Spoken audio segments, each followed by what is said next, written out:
The East Baton Rouge Parish Library believes that a thriving business community is good for us all. That's why we help entrepreneurs start businesses with tools like Gale Business Builder. Keep commerce rolling by providing access to computers, printers, and free Wi-Fi at 14 branch locations. Get a library card. Grow your business at ebrpl.com/business. Owning a business comes with pressure. There's a limit to what I can do and still keep employees engaged. Fortunately, there's Insperity. They expand my HR capabilities exponentially, helping me with hiring and training while offering my employees competitive benefit options. Since I can focus on other priorities, my staff can thrive, and my business can grow. With Insperity, nothing seems impossible.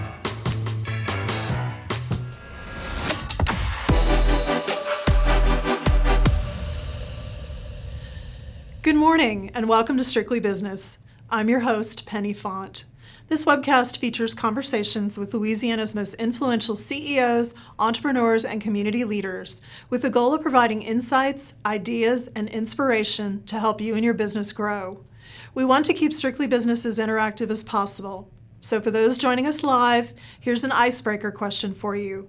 Submit your vote in the comments and the results will be posted at the end of the webcast. Strictly Business is brought to you by Insperity and the East Baton Rouge Parish Library. Without their support, this project would not be possible. This month, we have 3 guests who are going to share with us their secrets for creating an award-winning culture. All 3 are top executives from some of best places to work in the Capital Region and are featured in the October issue of Business Report. Our guests this morning are top 5 honorees Lucas Spielfogel, Executive Director of the Baton Rouge Youth Coalition, Dan Ducote of Ingenuity Global, and Justin Alford, co-owner of Benny's Car Wash. Let's kick things off with a fun question. If your team had a theme song, what would it be? And what does that tell us about your company? Lucas, let's start with you. Sure. Probably an unoriginal answer, but I think if we had to pick, it'd probably be the wobble, because it's the thing that at every brick function, whether it's a student function or a team function, always gets people out there dancing, having fun. Plus, it's a hometown classic, so I think I'll go with that one. I like it. Justin, what about you? Well, the most obvious one would be working at the car wash. However, I guess if we had to narrow that down, we all decide probably we are family, because a lot of people say that, but we try to really live it. We are a big family here, and I'm a 3rd generation. My daughter's a 4th generation car washer, so we try to live by that motto. Awesome. Dan, what about you? Boy, it's bad to be third because he stole my "We Are Family," but that is truly what we are here. We say it all the time that this is a family. We have family work in the business, and even people that are outside working and are family members too. Okay. Next question. What do you think is uniquely key to your success as a best places to work? Dan, let's start with you. It's absolutely our culture. We started the company with a vision of creating a culture that people wanted to work here. And the most important part was not only we wanted to attract them, we wanted to retain them. So building a key culture is the key to having people want to come here and stay here to work for a long time. Wonderful. Lucas? Yeah, I've been on the record speaking about this before, even had the chance to be on stage at a previous Best Places to Work, and I said it comes down to one word, which is trust. Just like Dan said, our culture is what anchors us, but even more fundamental to the culture is the ingredient that is central to it, which is trust. I think that everybody wants to be paid, fairly. Everybody wants to do work that is motivating to them. But I also think everybody wants to wake up and feel that they're going to work every day with people that they trust at a fundamental level. It doesn't mean that you have to be best friends with them or even, as Dan and Justin said, family with them. It just means that, you're not experiencing, let's be honest, being at work is a social dynamic. And we do well in social dynamics when we feel that we trust the people around us and that they trust us. And when that happens, I think it just mentally and emotionally unclogs you in a way where you can be more productive. And then as a bonus, develop really strong personal relationships. So really for us, it comes down to trust. Very wise. Thank you for sharing that. Justin? Wow, that's some great answers. And I think for us, well, I would say family, of course, flexibility and fun. New generation folks and Gen Zs and millennials and stuff, a lot of them are lacking that family experience, and they look for that. They've grown up playing video games, and when they come here and see live people and real people and have to communicate with the real world, and I think we provide that family, that sense of being that they do like. And flexibility is very important nowadays. I mean, life is complicated, and the new generation, some of the younger folks, they live minute to minute, and we got to be flexible. If they have a t-ball game to go to with their son, we want them to attend. We encourage them to attend. So I think we're really flexible and fun. If people aren't having fun, whatever they're doing now, they're not going to stay. There's a lot of job opportunities out there, and we got to be a fun place to work. And we try to make it fun, and we try to have fun with things that we're doing. So we try to keep those three things in mind: family, flexibility, and fun. I like it. Let's take that a little bit further. We know that people are so key to creating and maintaining that culture, obviously. What strategies do you use to retain the right talent in your organization? I think that the first thing to recognize before I get into sort of the tactical approaches of how you retain folks, I think that recognizing that the job of building culture is never finished. Culture is an organism. Culture is inherently a dynamic thing, and I don't think any good leader feels finished with culture. So I think that anyone who wants to have a great culture never takes it for granted. We're always having our finger on the pulse of how the team is doing, how the dynamic, the interpersonal dynamic is doing. Do we need to make any changes? These are questions that our team is asking weekly. And as far as retaining talent, like I said, I think there are some tried and true answers to this question that relate to creating an environment of trust, paying people fairly. But I think one key ingredient too is investing in people's futures. Not every single person is going to have a long-term future with your organization. But at the end of the day, you can still invest in their aspirations. Those aspirations could be carried out in the group, or they can be carried out through another venture that they look forward to in the future. But I think that you get great results out of people when you're making a good faith effort to give them work that gives them strength. Like, we think of strengths as not just things that people are good at, but that give them strength and that are ultimately aligned with their future goals. And so I think that right there is one way to keep people when they see that the work they're doing with you is a step toward the work they want to be doing in the long term. Thank you. Justin, what about you? Yes, that's some great points as well. And I think lead by example is a big one to us. We're here working every day. We had a hurricane last week, and our whole family was here working alongside of them. So I think when people see that everyone from the top to the entry level person is all working towards the same goal. And sure, it's very important that we wash cars. We want clean, shine, dry cars coming out our car washes, and we want to serve gas and change oil. But I think we like to develop person for life, and I think we spend a lot of time training and investing in resources where it's more than just washing cars. It's about, if you're here and you're 18 years old working and you're going to school, and we have a lot of programs that when you do get out of here, and I think one of the best compliments we get is we were at a doctor recently. He said, I worked with you and when I was in high school, and now I'm a doctor, I have a successful family, and that's probably the best compliment we can get is when they went on to bigger things. And now we have some lifetime employees that have been here a long time, and they're fantastic, and I love every one of them. But we're training to make this whole community, the whole Baton Rouge area, the whole Baton Rouge city, Louisiana, everything better. And I think that's something as business owners we can do more of, and that's how we're going to fix the state, and that's how we're going to fix the area, is through the businesses, communities. Education doesn't just start in the classroom. It's where they work, where they live, and I think we can do a pretty good job at that, and we're always striving to do better. Absolutely. Dan? Yeah, we're in such a niche market, a really fine line of technical people that we can pull for resources for the kind of work that we do in both professional services and engineering services. So retainage in that is very, very important. And we've had to go with things such as flexible work schedules where people can work 4/10s or every other Friday off, or kind of whatever their times that they need to be flexible around their families, their kids, daycares. There's not a week that goes by where we don't have people that come in here with kids. So we just make it real flexible. Everybody has kids or grandkids, and you make sure that that environment that you have a working place is conducive to bringing those people in and can really help out. So for us, it's more of all the little things that we do to keep to people because it's such a hard time finding new people, and a lot of the team building activities and events that we do are designed to kind of really make everybody kind of come together and be one big family, because that's what we have to create that atmosphere. Wonderful.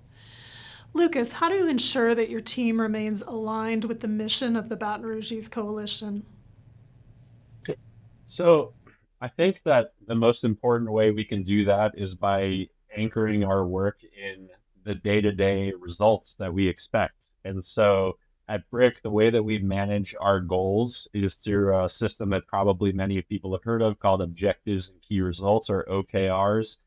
You can learn more about that in the book, Measure What Matters, but it's a framework that has been used by the Googles and the Intels of the world.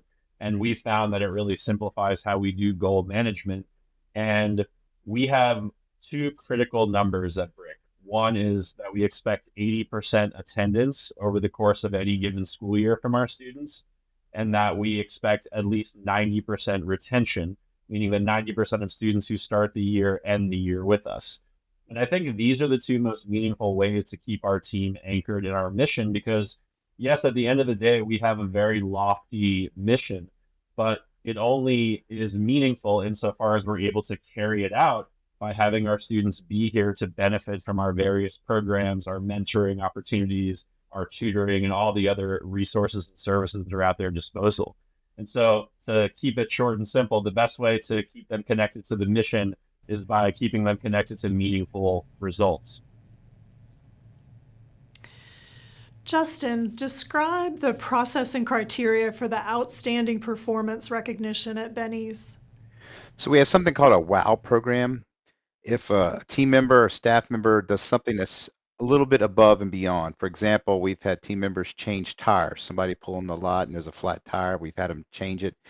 And if a manager, supervisor, or a customer writes a letter or some kind of outstanding recognition, we call that a WOW award, and we present them with a pin that they can wear in their uniform. We give them a certificate. We feature them on our internal video that we do every week. We do what's called Benny Vision, where we do a segment. We feature them on, and at the end of the year, they get to go in a raffle at our annual Crawfish Bowl, and they have a chance to win a prize. So that's our WOW award. It's been a very successful program for us, and people love recognition, and we love giving it. If we could give 100 a day, that would be wonderful. So it's a way to recognize staff and team members, and it had a really good positive outlook. That's something we kind of copied from Disney. We've been through some of the Disney training over the year, and they do something similar to that, and it's worked really well for us. It's been a great program. That's a great idea. All of you indicated you use personality tests for assessing applicant skills. Dan, what does Ingenuity Global use, and what specifically are you looking for? Yes, we use an assessment called the Burke assessment, and what they do is we give a description of the task of what they're going to be doing with their job. So a job description, and each candidate takes this assessment, and it kind of gives us feedback to do they fit the personality to work in that group. So me as a salesperson, if I took it and I wanted to be an engineer, I probably would not be a good fit. So it gives us a first look. Now again, it's not a perfect assessment for that, but what's even better is that it gives us a snapshot into the way that person thinks and reacts and behaves. So when we have a situation and we want to learn how to work with them in a certain project, we can look at that assessment. It kind of gives us a glimpse. Oh, this is how we need to talk to this person, or this is, we could use a little more creativity, or this person reacts better when he's working alone. It just gives us a good vision of how we can work forward with that person. And it gives us great interview questions too when we're interviewing them. So, and we usually have them take that assessment before the interview. So it's really powerful tool for our HR department and for us going forward down the road after we hire them. Sounds like a great tip. One of the pieces of information that our audience eagerly anticipates every year is the perks, of course. Beyond the basics, what unique benefits or perks do you offer that set your company apart? Justin, let's start with you. Hey, car washes and free fountain drinks go a long way. That's something that's pretty unique to us. We offer discounts on oil changes and other services as well. But those two, that's something that's our service. We want them to use those things because that's what we're selling the service we're providing to our customers every day. So we want our staff, our team members to experience that so they can critique, they can see how they're doing, and those two are big hits for us all the time. Lucas, what about you? Yeah, we try to think of perks and benefits that are going to really impact our team members' personal bottom lines. And so what you'll find if you work here at Brick is that you're going to get tremendous insurance coverages, but you're also going to get things like a $500 professional development stipend. You're going to get things like $350 towards your meals and snacks over the course of the year. We also provide a $500 investment in our attire. So if Brick has an expectation that people will dress a certain way, then we will also give them the funds to be able to meet that requirement. We give our team a $500 one-time tech upgrade. And so these are just a couple of some of the really amazing benefits. We also make an investment in concierge services that can range from babysitting to pet sitting. We have many enthusiastic pet owners on our team. Another thing that I think differentiates us in a big way is that we offer 12 weeks of paid parental leave. And so, in 2024, employees are really looking critically at employers as to whether or not they're supporting young families. And I think Brick does a tremendous job of making it possible for young mothers and fathers to start families and still have, their work assured to them. That's awesome. Dan? Yeah, we do quite a few things in addition to the basic perks, and we have a spring social where we invite all the families with the kids, and we have everything from face painting to crawfish to music, and we have some of our own team that loves to cook, so they cook for the event, and that's turned into a big event. We also do a big Christmas party, and it started out where it was kind of quiet, but because people, I don't think, thought of a typical corporate Christmas party as being fun, but we have proved that wrong, and we could show the world how to throw a Christmas party because we have it at LaBerge, and we have a band, and we have a huge event, and everybody comes in, and that's been an amazing team building. Just a way to just bond on a whole different level. When you can get away from work and get in that atmosphere, it has been such a fun time seeing some of the people that we don't see because we have a lot of remote workers too. So that Christmas event has been fun. And then we tied into a fundraising deal for one of our charities that we donate to, Dreams Come True of Louisiana. And our employees, all the gifts that we give out for the Christmas party, the money 100% of the money goes to the foundation. So that sounds like a wonderful celebration. I'd like to go to that next year. That sounds fun. It is getting to be epic. So, and this year it's even going to be. We have the budget's bigger, and it's going to be crazy. Wow. How do you encourage innovation and creativity among your team? Justin, let's start with you. Sure, and that's so important. And I think we don't punish for mistakes, and I think that's a big thing that companies, especially in the old school, things have changed nowadays. Is everybody's looking to criticize for mistakes, and they can't wait to. We don't. If you make a mistake, okay, let's learn from it, and let's move on together. But some of your best ideas come out of that. I mean, people try different things. We give them the freedom to experiment. We give them the freedom to grow, help grow the company, and I think that's so important to encourage others to take chances. If they got a better way of doing something, hey, that's wonderful. Let's look at it. Let's talk about it. If we make a mistake, we learn from it, we move on. So to really, the trust word that keeps coming up, but they used earlier, is so important. Let them, they trust in the management. They trust in us to know that we're going to support them. If they make a mistake, we'll learn, we'll move on, and we'll keep growing together. That's cool. Dan, what about you? Yeah, our name in itself is innovative. Ingenuity, the way it's play of innovation and engineering is part of our culture. It's one of our core values. Innovations, resourcefulness is one of our 5 core values that we have as a company. Being in this world of tech, it's so key that we be very, very innovative in every solution we provide to our customers. So with the type of people that we have working, that innovation comes real easy because they are always looking for ways to have that innovative spirit inside of them come to life. So we just provide it in our core values. We make sure that we fund it in any way we can to give them the training and all the tools that they need to just let their natural inner power come out and provide for our clients. So for us, it's a little easy just because of the nature of the business that we're in. Lucas, what about you? Yeah, I mean, I think the first thing you need to do with promoting innovation is to institutionalize it, make it a system within your organization, not just sort of this philosophical thing. I think it is important for it to be in the ethos of the company, but I also think it needs to have some teeth. And so at Brick, we have a framework that we call the winning habits. The winning habits are our expectations for how team members operate, regardless of the team that they're on. And one of those winning habits is innovate and initiate. And so it literally spells out for teammates, what this looks like, and also formalizes it so that they know this is part of how you win at Brick.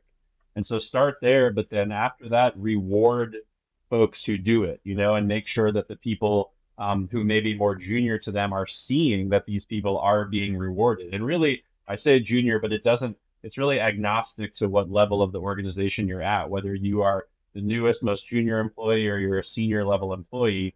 Everyone needs to be rewarded for basically having the bravery to take on a new frontier. And like Justin said, to know that you're safe to try and to fail and to learn. And so I think that we've done a pretty good job of building a culture that is inherent to. Thank you. Dan, how do you approach the challenge of maintaining team cohesion and morale in a field as technically demanding as engineering?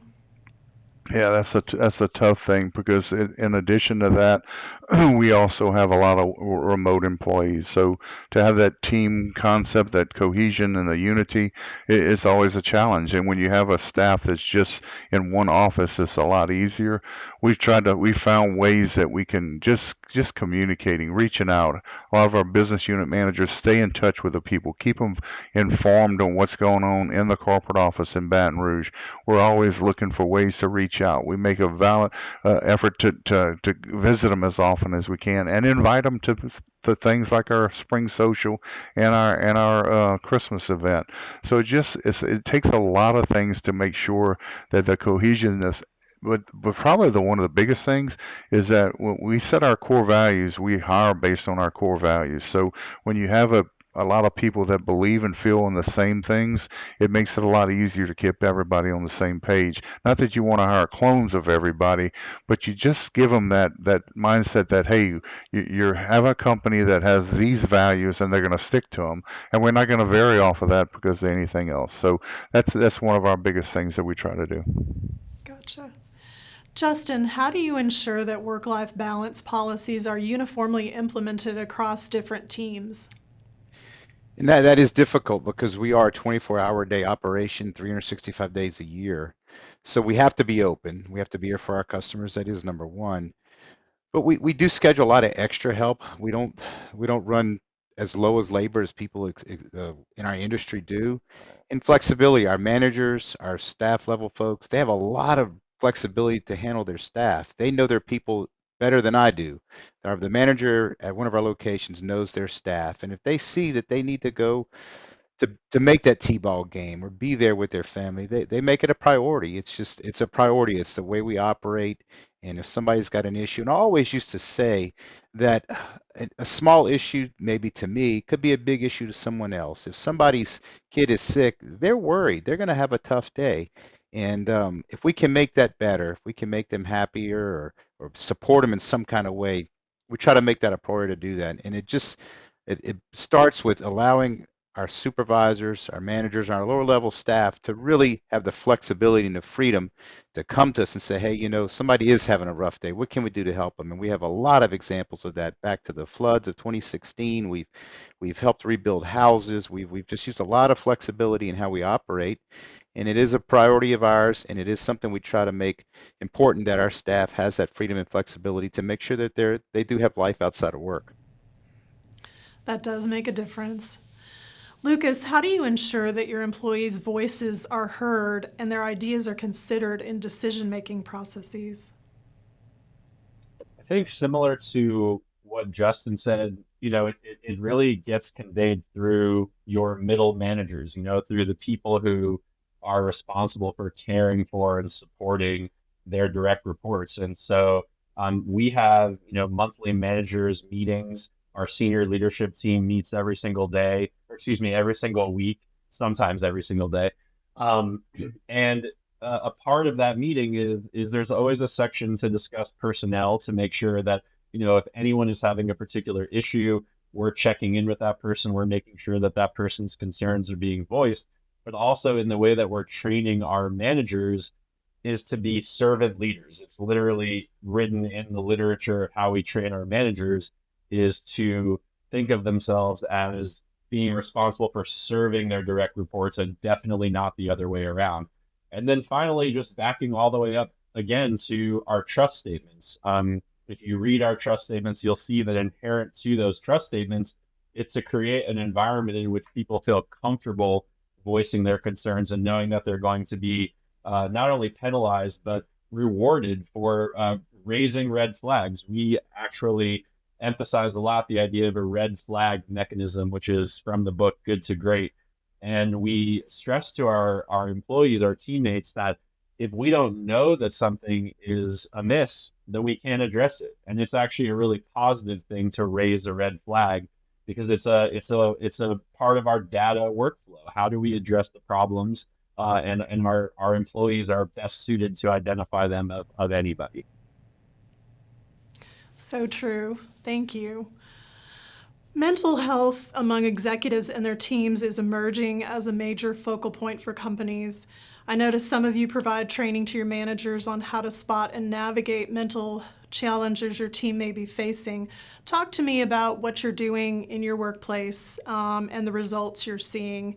Dan, let's start with you. Yes, it's always something we focus on, because outside of the day-to-day troubles of work and all that goes on with there, everybody has home life too that can bring in issues. So we try to give them a very, very open platform of being able to share and communicate and talk to us about any issues that they have. But we also do a lot of trainings from our HR standpoint, where we'll train the management staff what to look for, how to look at when somebody's having an issue. We do a lot of meetings within our internal system of communicating. So when you have that family bond with them, they tend to open up and be a little more forthcoming with some of the issues that could be bothering them. We encourage it.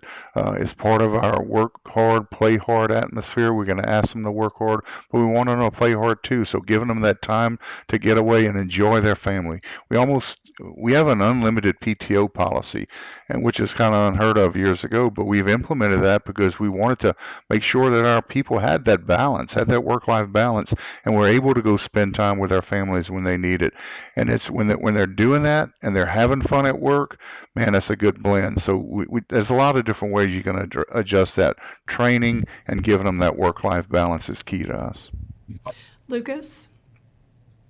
Yeah, I think that it's a multi-pronged approach. So similar to Dan, we offer an uncommonly high level of vacation. Our people get 80 hours of vacation, and so when you work at Brick, you don't only get the sort of vacation schedule that a teacher typically enjoys, except not quite the summer break, but you also have some of the traditional flexibility of sort of your 9 to 5 job, even though not all of our employees work on 9 to 5. So I think, the basics are to provide them a place where they have the flexibility to pursue their passions outside of work. I also think that the ability to have, again, I keep going back to the same thing, but to go to a place that they don't hate. I think we all know that feeling of when you wake up for work and you're dreading going to that place. We've all been in that situation. I think nothing is more detrimental to your mental health than that. And so I think, in addition to kind of buffering their work with plenty of benefits and flexibility of work-life alignment, is also being able to come to a place that's enriching for your soul and not draining on your soul. I like that. Justin? Yeah, mental health, it's a real issue. And maybe years ago it was kind of frowned upon, but now we hope it becomes even more open and it starts at the lower level and works all the way up. We do offer 24-hour counseling that they can call. We pay a service for that. And I just asked our HR director, Ms. Catherine Barker, she's done a great job uh, bringing these services together. So she does more. HR has really changed now. It's we got to be there to help each other, and it starts at the lower level. And if they see somebody's having an issue, they can ask for help. And we have a big HR staff that can provide those services. And we got to look after each other. It's a tough world out there, and with social media and young kids are dealing with a lot of challenges nowadays, and we're there for them. And I think that's part of our whole culture, part of being a family, and we want to make sure that we continue that from the bottom all the way up to the top. If somebody's having some issues, talk to one of us. Our entire family's out there all the time at our locations talking to staff, and I'm surprised. Sometimes people just want to talk to someone, and they may not know how to approach it, but being open and being flexible and just give them that ear to lend on, I think goes a long way. So true. Let's close out with this question for all of our panelists. What advice would you give to other companies looking to improve their workplace culture? Dan, let's start with you.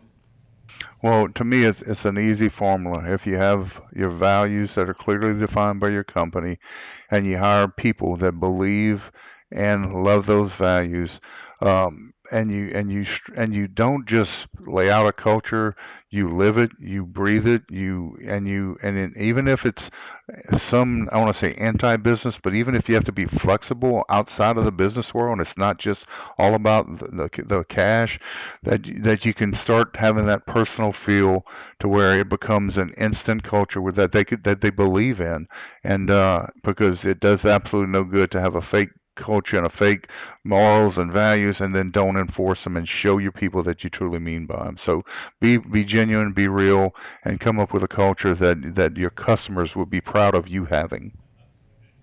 Thank you, Dan. Justin? It really is like all these guys have said, is lead by example. It's flexibility, it's fun, it's all of those things. And it's practicing on a day, every day. We got to get up every day and try to make things better. And the world is changing really, really fast. And we got to be flexible to be able to change with that. And I think we got to make the whole community better. I think if Baton Rouge is better as an entire community, if the state's better, I think we're all better. I think everybody's business succeeds. So I think we take it beyond just the bottom line of our own companies, and we invest in doing charity and doing other projects in the area to make the whole state better. And I think we'll all succeed. And I'm looking forward to it. I really am. Awesome. Lucas? Yeah, I want to speak to anyone who's watching who may feel discouraged about, where their culture is at right now, because I've been there, and Brick has not always been the best place to work. In fact, maybe one time it could have been on the worst places to work list. And I remember grappling with the question of culture and looking it up, literally trying to Google what is culture. And to Dan's point, the best thing I could find is culture is values in action. Culture is the extent to which your stated values, the things you say matter to you, are being lived out in every single moment and nook and cranny of the day. And so it's not about magic fairy dust. It's about discipline. It's about defining what's important to you and then building a plan to live those things out. And to take Dan's answer just one step further, be explicit. If you want to see something lived out in your culture, say what that thing is. I keep coming back to the word trust because it's so core to the BRIC culture, because one of our most important frameworks is our trust statements. And I think it was an absolute game changer the day that we decided to say, we are not going to gossip about each other here. The day that we decided to say that we are going to recognize and interrupt toxic power dynamics here. That and so many other things were made explicit through our trust statements, through our winning habits. And it's only when you make something explicit that you can address it in the way that you want to see it play out in real life. Lucas, Dan, Justin, it has been an honor hearing your insights. Thank you so much for making the time to join us today. We appreciate it. Lots of good information. Thank you, Hey, Penny. thank you for putting this on, and thank you for making the community better. Well, thank you for making the community better as well, all of you. Thank you. And thanks also to our viewers for tuning in, as well as our sponsors, Insperity and the East Baton Rouge Parish Library, for making this experience possible. Please join us again for the November 20th episode of Strictly Business, when LSU coach Jay Johnson walks us through building a dream team. Until then, enjoy and make your day a great one.